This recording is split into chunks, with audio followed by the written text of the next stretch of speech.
Years ago, I remember writing in my journal, I've always had a need to fill a void, and then it kind of dawned on me, like, there's no void to be filled. Like, I couldn't explain it when I wrote it in my journal, but like, it was just like, there's nothing, I'm trying to fill something that doesn't need to be filled. Like, what is this feeling?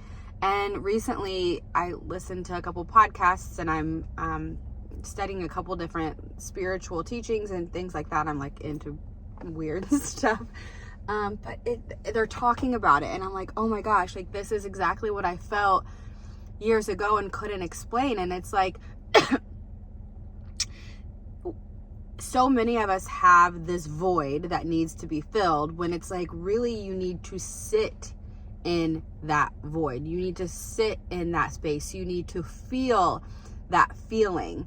Like, we have been so consumed over the years and we've been trained to like fill the voids and to do something in the empty space. Like, if it's too quiet, it makes us nervous. Or if we have too much idle time, we have to be doing something, scrolling social media, even just like reading a book. And I'm so guilty of this. Like, I am obsessed with like learning and my podcasts and all of this stuff. And it's like, we always have to fill the void, fill the empty space, fill the gap, reach for these feelings of good and joy and what fills us up. And like, yes, that is important. We need to do things that fill us up, but learning to just sit in it and to just be and to feel the nothingness, because there's so much that can come in that nothingness. Like, I believe that is when we can speak to God, the creator. The universe gives us downloads, however you want to word it.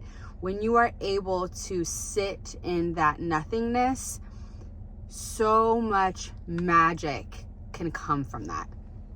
And I think when you are able to sit in that and to feel the light of the creator, then you are truly able to manifest the things that you want in life, because our desires were given to us for a reason. God wants you to have everything you desire, everything physical you want. I don't believe that it's not selfish to want $1 million. It's not selfish to want a big, beautiful home. It's not selfish to want, a car, but it's like, it's about stripping down and unlearning all the reasons that you do want that, and stripping down and becoming the person that you came to this earth to be, and not to, if you want those things so you can make your neighbor jealous, like, that's a problem. Like, that's a,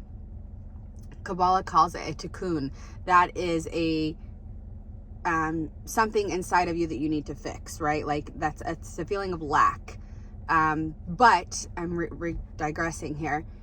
I think it's okay to want things, but you're not going to get the things you want by just filling the void, going, doing, especially with this new paradigm shift that's coming.